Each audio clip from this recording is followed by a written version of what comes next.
ನಮಸ್ಕಾರ ಮಕ್ಕಳೇ, ನಾನು ಕನ್ನಡ ಶಿಕ್ಷಕಿ ಪವಿತ್ರ. ಹಿಂದಿನ ತರಗತಿಯಲ್ಲಿ ನೀವೇನು ಮಾಡಿದ್ದೀರಿ? 3 ಕಲ್ಲುಗಳು ಈ ಪಾಠವನ್ನು ಓದಿದ್ದೀರಿ, ಹೌದಾ? ಮನೆಯಲ್ಲೂ ಕೂಡ ಓದಿದ್ದೀರಿ ಅಂತ ನಾನು ಭಾವಿಸ್ತೀನಿ. ಹಾಗಾದರೆ ಇಂದಿನ ತರಗತಿಯೊಳಗಡೆ ಪಾಠದಲ್ಲಿರ್ತಕ್ಕಂಥ ಅರ್ಥವನ್ನು ನಾವೇನು ಮಾಡಬೇಕು? ತಿಳ್ಕೊಳ್ಬೇಕು, ಹೌದಾ ಮಕ್ಕಳೇ? ಈ ಕಥೆಯನ್ನು ಹೇಳೋದಕ್ಕಿಂತ ಅಂದರೆ ಈ 3 ಕಲ್ಲುಗಳು ಪಾಠವನ್ನು ಪ್ರಾರಂಭ ಮಾಡುವುದಕ್ಕಿಂತ ಮುಂಚೆ ನಾನು ನಿಮಗೆ ಒಂದು ಚಿಕ್ಕ ಕಥೆಯನ್ನು ನಾನೇನು ಮಾಡ್ತೀನಿ? ಹೇಳ್ತೀನಿ, ಹೌದಾ? ಒಂದಿನ ಒಂದೂರಲ್ಲಿ 2 ಕಲ್ಲುಗಳ ಮಧ್ಯೆ ಏನಾಗಿರುತ್ತೆ? ಚರ್ಚೆ ನಡೆದಿರುತ್ತೆ. ನಾನು ಶ್ರೇಷ್ಠ, ನಾನು ಶ್ರೇಷ್ಠ ಅಂತ ಹೇಳಿ ಅಲ್ಲಿರ್ತಕ್ಕಂಥ 2 ಕಲ್ಲುಗಳು ಏನು ಮಾಡ್ತಾ ಇರುತ್ತೆ? ವಾದ ಮಾಡ್ತಾ ಇರ್ತವೆ. ಆಗ ಒಬ್ಬ ಶಿಲ್ಪಿ ಆ ಕಲ್ಲುಗಳನ್ನು ನೋಡಿ ಏನು ಮಾಡ್ತಾನೆ? ಈ ಕಲ್ಲುಗಳನ್ನು ನಾನು ಬಳಸ್ಕೋಬೇಕು, ಈ ಕಲ್ಲಿನಿಂದ ಏನಾದರೂ ಮಾಡಬೇಕು ಅಂತ ಏನು ಮಾಡ್ತಾನೆ? ಆ ಕಲ್ಲುಗಳನ್ನು ಬಳಸ್ಕೋಬೇಕು ಅಂತ ಆ ಕಲ್ಲುಗಳನ್ನು ಎತ್ಕೊಂಡು ಬರ್ತಾನೆ. ಆ 2 ಕಲ್ಲುಗಳಲ್ಲಿ ಒಂದು ಕಲ್ಲನ್ನು ತಗೊಂಡು ಚೆನ್ನಾಗಿರುವಂತಹ ಗಣಪತಿ ಮೂರ್ತಿಯನ್ನು ಮಾಡ್ತಾನೆ, ಹೌದಾ? ನಂತರ ಆ ಗಣಪತಿ ಮೂರ್ತಿಯನ್ನು ಒಂದು ಊರಿನ ಹಿರಿಯರು ಬಂದು ತೆಗೆದುಕೊಂಡು ಹೋಗ್ತಾರೆ, ಹೌದಾ? ನಂತರ ಅಲ್ಲಿ ಇರ್ತಕ್ಕಂಥ ಇನ್ನೊಂದು ಕಲ್ಲನ್ನು ಕೂಡ ಏನಾದರೂ ಒಂದು ಮೂರ್ತಿ ಮಾಡಬೇಕು ಅಂತ ಆ ಶಿಲ್ಪಿ ಏನು ಮಾಡ್ತಾನೆ? ಮತ್ತೆ ಆ ಕಲ್ಲಿಗೂ ಕೂಡ ಉಳಿಪೆಟ್ಟನ್ನು ಕೊಡ್ತಾ ಹೋಗ್ತಾನೆ. ಆದರೆ ಆ ಕಲ್ಲು ಜೋರಾಗಿ ಅಳ್ಳಿಕ್ಕೆ ಪ್ರಾರಂಭ ಮಾಡುತ್ತೆ.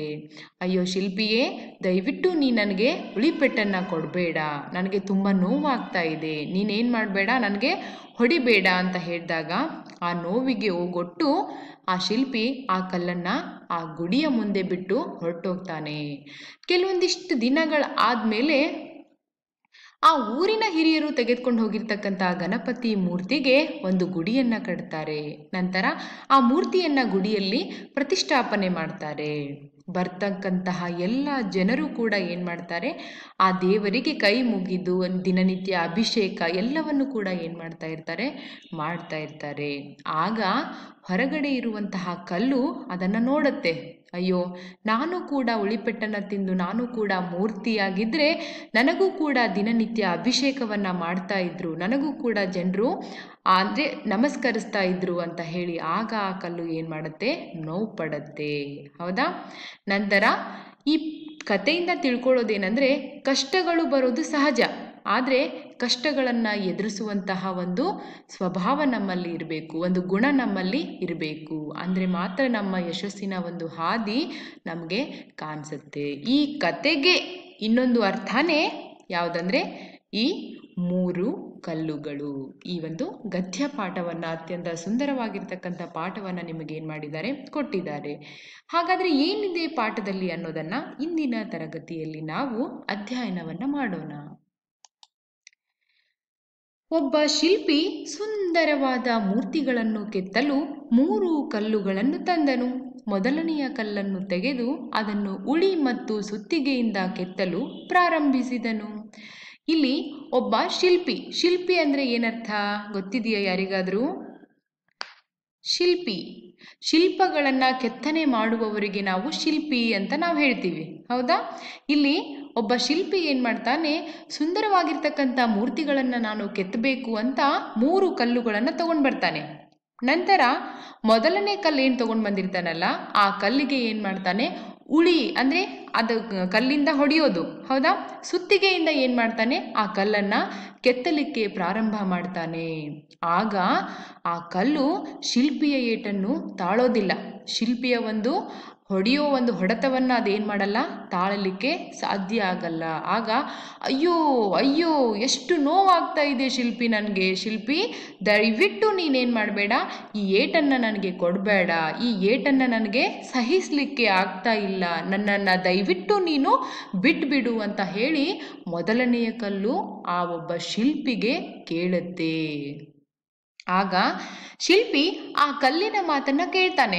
ಪಾಪ ನೀವು ಕೂಡ ಯಾರಾದರೂ ನೋವಾಗ್ತಾ ಇದೆ ಅಂತ ಹೇಳಿದಾಗ ಮಾಡುವಂತಹ ಕೆಲಸವನ್ನು ಕೆಲವೊಂದು ಟೈಮ್ ಬಿಟ್ಟಿರ್ತೀರಾ. ಇಲ್ಲೂ ಕೂಡ ಆ ಶಿಲ್ಪಿ ಅಯ್ಯೋ ಪಾಪ ಕಲ್ಲಿಗೆ ನೋವಾಗ್ತಾ ಇದೆಯಲ್ವಾ ಅನ್ನುವಂತಹ ಮಾತನ್ನು ಕೇಳಿ ಅದನ್ನು ಏನು ಮಾಡ್ತಾನೆ? ಆ ಕಲ್ಲನ್ನು ಪಕ್ಕಕ್ಕೆ ಇಟ್ಬಿಡ್ತಾನೆ. ಪಕ್ಕಕ್ಕೆ ಅಂದರೆ ಅಲ್ಲೇ ಪಕ್ಕದಲ್ಲೇ ಏನು ಮಾಡ್ತಾನೆ? ಅದನ್ನು ಇಟ್ಬಿಡ್ತಾನೆ.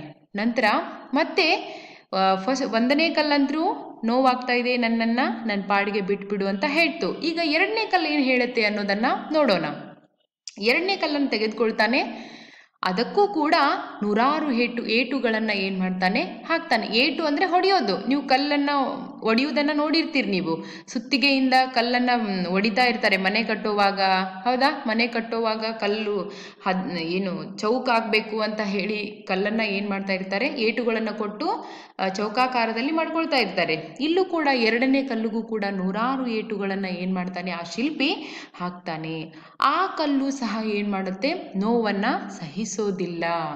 ಅದು ಏನು ಮಾಡುತ್ತೆ, ಶಿಲ್ಪಿ ನನಗೆ ತುಂಬ ನೋವಾಗ್ತಿದೆ, ದಯವಿಟ್ಟು ನೀನು ಏಟುಗಳನ್ನು ಕೊಡಬೇಡ, ನಿನ್ನ ಏಟುಗಳನ್ನು ನನಗೆ ತಡೆಯೋಕ್ಕಾಗ್ತಾ ಇಲ್ಲ, ದಯಮಾಡಿ ನೀನೇನು ಮಾಡಿಬಿಡು, ನನ್ನನ್ನು ಬಿಟ್ಬಿಡು ಅಂತ ಏನು ಮಾಡುತ್ತೆ, ಎರಡನೆಯ ಕಲ್ಲು ಕೂಡ ಗೋಗರಿಯುತ್ತೆ. ಗೋಗರಿಯೋದಂದರೆ ಬೇಡ್ಕೊಳ್ಳೋದು, ಅಂಗಲಾಚಿ ಬೇಡಿಕೊಳ್ಳೋದು. ದಯವಿಟ್ಟು ಬಿಟ್ಬಿಡ್ರಪ್ಪ, ನನ್ನ ಪಾಡಿಗೆ ನನ್ನನ್ನು ಬಿಟ್ಬಿಡಿ ಅಂತ ಬೇಡ್ಕೊಳ್ಳೋದು.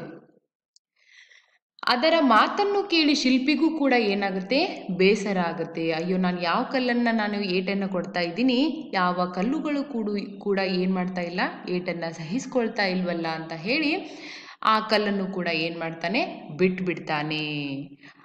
ಅಂದರೆ 3 ಕಲ್ಲುಗಳನ್ನು ತಂದಿರ್ತಾನೆ. ಒಂದು ಕಲ್ಲು ಹೋಗುತ್ತೆ, ಎರಡನೆಯ ಕಲ್ಲು ಕೂಡ ಪಕ್ಕಕ್ಕಿಡ್ತಾನೆ. ಇನ್ನೊಂದು ಕಲ್ಲು ಇದೆಯಲ್ಲ, ಹೌದಾ? ಅದನ್ನು ನೋಡೋಣ ಈಗ ಏನು ಹೇಳುತ್ತೆ ಅದು. ಇನ್ನೊಂದು ಕಲ್ಲು ಇದೆಯಲ್ಲ, ಅದನ್ನಾದ್ರೂ ನಾನು ಸುಂದರ ಮೂರ್ತಿಯಾಗಿ ಮಾಡಬೇಕು ಅಂತ ಮನಸ್ಸಲ್ಲೇ ಶಿಲ್ಪಿ ಅನ್ಕೊಳ್ತಾನೆ. 3ನೆಯ ಕಲ್ಲನ್ನು ತೆಗೆದುಕೊಳ್ತಾನೆ. ಆ ಕಲ್ಲಿಗೂ ಕೂಡ ಸಾವಿರಾರು ಪೆಟ್ಟುಗಳನ್ನು ಹಾಕ್ತಾನೆ. ಆ ಕಲ್ಲು ಅತ್ಯಂತ ತಾಳ್ಮೆಯಿಂದ ಎಲ್ಲ ಏಟುಗಳನ್ನು ಕೂಡ ಏನು ಮಾಡುತ್ತೆ, ಅದು ಸಹಿಸ್ಕೊಳ್ಳುತ್ತೆ. ಹೌದಾ? ಎಷ್ಟು ಹೊಡಿತಾನೋ ಹೊಡಿಲಿ ಶಿಲ್ಪಿ, ಎಷ್ಟು ಏಟುಗಳನ್ನು ಕೊಡ್ತಾನೋ ಕೊಡಲಿ, ನಾನೇನು ಮಾಡ್ತೀನಿ, ಎಲ್ಲ ಏಟುಗಳನ್ನು ಕೂಡ ಸಹಿಸ್ಕೊಳ್ತೀನಿ ಅಂತ ಆ ಕಲ್ಲು ಸುಮ್ಮನೆ ಇರುತ್ತೆ. ಆಗ ಶಿಲ್ಪಿ ಆ ಕಲ್ಲನ್ನು ಅತ್ಯಂತ ಸುಂದರವಾಗಿ ಮೂರ್ತಿಯನ್ನಾಗಿ ಮಾಡ್ತಾನೆ. ಹೌದಾ? ತಾನು ಮಾಡಿದ ಮೂರ್ತಿಯನ್ನು ನೋಡಿ ಆನಂದಪಟ್ಟನು.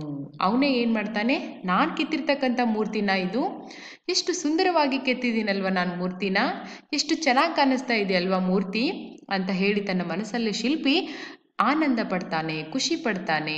ಹೌದಾ? ನೀವು ಕೂಡ ಏನಾದರೂ ಡ್ರಾಯಿಂಗ್ ತೆಗೆದಿರ್ತೀರಾ, ತೆಗೆದ್ಮೇಲೆ ನೀವು ಅದನ್ನು ನೋಡಿದಾಗ ಖುಷಿಯಾಗುತ್ತೆ. ಅಯ್ಯೋ, ನಾನು ಬಿಡಿಸಿರೋದಾ ಇದು, ನಾನೇ ತೆಗೆದಿರೋದಾ, ನಾನೇ ಬಣ್ಣ ತುಂಬಿರೋದಾ? ಹೌದಾ? ನೀವು ಯಾವ ರೀತಿ ನಿಮ್ಮ ಚಿತ್ರವನ್ನು ನೋಡಿ ಖುಷಿ ಪಡ್ತೀರೋ, ಇಲ್ಲೂ ಕೂಡ ಶಿಲ್ಪಿ ಏನು ಮಾಡ್ತಾನೆ, ಅವನು ಕೆತ್ತಿರ್ತಕ್ಕಂಥ ಆ ಮೂರ್ತಿಯನ್ನು ನೋಡಿ ತುಂಬಾ ಆನಂದ ಪಡ್ತಾನೆ, ಖುಷಿ ಪಡ್ತಾನೆ. ಇಲ್ಲಿ ಶಿಲ್ಪಿ ಕೆತ್ತಿರ್ತಕ್ಕಂಥ ಕಲ್ಲುಗಳನ್ನು ನಾವು ನೋಡ್ತಾ ಇದ್ದೀವಿ. ಜನರು ಆ ಶಿಲ್ಪಕಲೆಯನ್ನು, ಆ ಮೂರ್ತಿಯನ್ನು ಏನು ಮಾಡ್ತಾ ಇದ್ದಾರೆ, ನೋಡಲಿಕ್ಕೆ ಬರ್ತಾ ಇದ್ದಾರೆ. ಆ ಜನರಲ್ಲಿ ಏನು ಮಾಡ್ತಾ ಇದ್ದೀರಿ, ನೀವು ಖುಷಿಯನ್ನು ಕಾಣ್ತಾ ಇದ್ದೀರಿ. ಎಷ್ಟು ಚೆನ್ನಾಗಿ ಮೂರ್ತಿಯನ್ನು ಕೆತ್ತಿದ್ದಾರಲ್ವಾ ಅನ್ನುವಂತಹ ಖುಷಿಯನ್ನು ನಾವು ಆ ಜನರಲ್ಲಿ ಕಾಣ್ತಾ ಇದ್ದೀವಿ. ಈ ಸುಂದರ ಕಲ್ಲಿನ ಮೂರ್ತಿಯನ್ನ ನೋಡಲು ಜನರು ಸಾಲು ಸಾಲಾಗಿ ಬರತೊಡಗಿದರು. ಆ 3ನೆಯ ಕಲ್ಲು ಸುಂದರವಾಗಿರ್ತಕ್ಕಂಥ ಮೂರ್ತಿಯಾಗಿರುತ್ತೆ. ಆ ಮೂರ್ತಿಯನ್ನ ನೋಡಲಿಕ್ಕೆ ಊರಿನ ಜನ ಏನು ಮಾಡ್ತಾರೆ, ಸಾಲು ಸಾಲಾಗಿ ನೋಡಲಿಕ್ಕೆ ಬರ್ತಾ ಇರ್ತಾರೆ. ಅವರು ಮೂರ್ತಿಯ ಸೌಂದರ್ಯವನ್ನು ನೋಡಿ ಕೂಡ ಏನು ಮಾಡ್ತಾ ಇರ್ತಾರೆ, ಆನಂದಿಸ್ತಾ ಇರ್ತಾರೆ. ನೀವು ಕೂಡ ಪಟ್ಟದಕಲ್ಲಾಗಿರ್ಬೋದು, ಬಾದಾಮಿ ಐಹೊಳೆ ಆಗಿರ್ಬೋದು, ಅಲ್ಲೆಲ್ಲ ಹೋದಾಗ ಅಲ್ಲಿರ್ತಕ್ಕಂಥ ಮೂರ್ತಿಗಳನ್ನು ನೋಡಿ, ಶಿಲ್ಪಕಲೆಯನ್ನು ನೋಡಿ, ಗುಡಿಯನ್ನು ನೋಡಿ ಏನು ಮಾಡ್ತೀರಿ, ಖುಷಿ ಪಡ್ತಾ ಇರ್ತೀರಿ. ಹೌದಾ? ನಂತರ ಅವರೆಲ್ಲರೂ ಶಿಲ್ಪಿಯನ್ನ ಬಾಯಿ ತುಂಬ ಹೊಗಳುತ್ತಿದ್ದರು. ಹೊಗಳೋದು ಅಂದರೆ, ಅಯ್ಯೋ ಎಷ್ಟು ಚೆನ್ನಾಗಿದೆ ಮೂರ್ತಿ, ಕೈ ಎಷ್ಟು ಚೆನ್ನಾಗಿ ಮಾಡಿದ್ದಾರೆ, ಮುಖದಲ್ಲಿ ಎಷ್ಟು ಕಳೆ ಇದೆ, ಹೌದಾ, ಎಷ್ಟು ಚೆನ್ನಾಗಿ ಮೂರ್ತಿಯನ್ನ ಕೆತ್ತಿದ್ದಾರೆ ಅನ್ನೋದು ಏನು ವರ್ಣನೆ ಮಾಡ್ತೀವಲ್ವಾ, ಅದಕ್ಕೆ ನಾವು ಹೊಗಳೋದು ಅಂತ ಹೇಳ್ತೀವಿ. ನಿಮಗೂ ಕೂಡ ತುಂಬ ಸಲ ಮನೇಲಿ ಹೇಳ್ತಿರ್ತಾರೆ ಯಾರಾದರೂ ಬಂದವರು, ನಿನ್ನ ಮಗಳು ಚೆನ್ನಾಗಿದ್ದಾಳೆ ನೋಡಲಿಕ್ಕೆ, ಹೈಟ್ ಆಗಿದ್ದಾಳೆ, ಚೆನ್ನಾಗಿದ್ದಾಳೆ, ವೈಟ್ ಇದ್ದಾಳೆ, ಹೌದಾ, ಹೊಗಳೋದು ನಿಮ್ಮನ್ನ. ಹೌದಾ?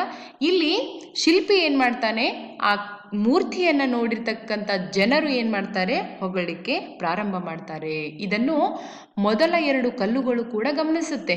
2 ಕಲ್ಲುಗಳು ಏನಿರ್ತಾವಲ್ವಾ, ಅವು ಆ ಕಲ್ಲನ್ನು ಏನು ಮಾಡುತ್ತೆ, ಗಮನಿಸುತ್ತೆ, ಆ ಮೂರ್ತಿಯನ್ನು. ಮತ್ತೆ ಜನರ ಹೊಗಳಿಕೆಯನ್ನು ಕೇಳಿ ತಾವು ಹಾಗೆ ಆಗಬೇಕು ಅಂತ ಆಸೆ ಪಟ್ಟವು. ಹೌದಾ? ಅಯ್ಯೋ, ನಾವು ಕೂಡ ಏನು ಮಾಡಬೇಕಿತ್ತು, ಏಟುಗಳನ್ನು ಸಹಿಸ್ಕೋಬೇಕಿತ್ತು, ಸಹಿಸ್ಕೊಂಡಿದ್ರೆ ನಮಗೂ ಕೂಡ ಒಂದು ಸ್ಥಾನ ಸಿಕ್ತಿತ್ತಲ್ವಾ ಅಂತ ಹೇಳಿ ಅವು ಕೂಡ ಏನು ಮಾಡ್ತಾವು, ಅದೇ ರೀತಿ ನಾವು ಕೂಡ ಒಂದು ಸುಂದರವಾದ ಮೂರ್ತಿ ಆಗಬೇಕು ಅಂತ ಆಸೆ ಪಡ್ತವೆ.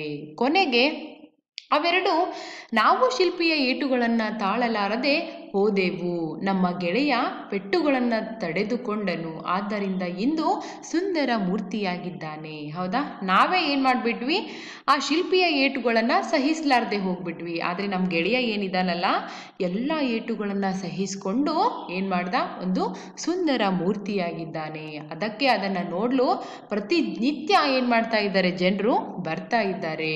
ನಾವು ಕೂಡ ಏಟನ್ನು ಸಹಿಸ್ಕೊಳ್ತೀವಿ, ದಯವಿಟ್ಟು ನಮ್ಮನ್ನು ಸಹ ನೀನೇನು ಮಾಡು, ಸುಂದರ ಮೂರ್ತಿಯನ್ನಾಗಿ ಮಾಡು ಅಂತ ಹೇಳಿ ಆ ಶಿಲ್ಪಿಯನ್ನ ಕೇಳ್ಕೊಳ್ತವೆ ಎರಡೂ ಕಲ್ಲುಗಳು.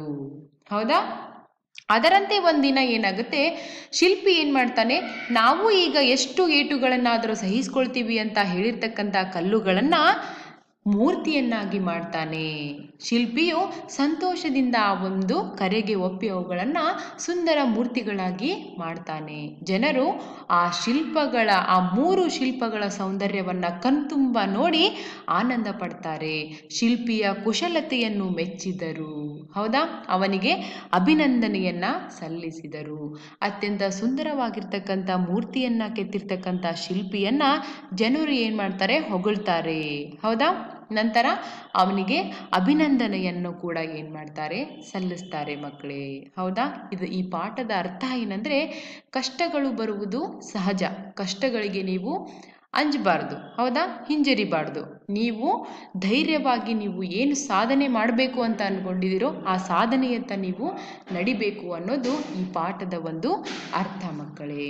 ಹೌದಾ, ಈ ಪಾಠಕ್ಕೆ ಸಂಬಂಧಪಟ್ಟಿರ್ತಕ್ಕಂಥ ಪ್ರಶ್ನೋತ್ತರಗಳನ್ನು ನಾನು ನಿಮಗೆ ಕಳಿಸ್ತೀನಿ, ನೀವು ಕೂಡ ಏನು ಮಾಡಬೇಕು, ಅವುಗಳನ್ನು ಬರಿಬೇಕು ಮಕ್ಕಳೇ. ಮತ್ತೆ ಮುಂದಿನ ತರಗತಿಯಲ್ಲಿ ನಾನು ಭೇಟಿಯಾಗ್ತೀನಿ. ಅಲ್ಲಿವರೆಗೂ ಧನ್ಯವಾದ, ಒಳ್ಳೆಯದಾಗಲಿ.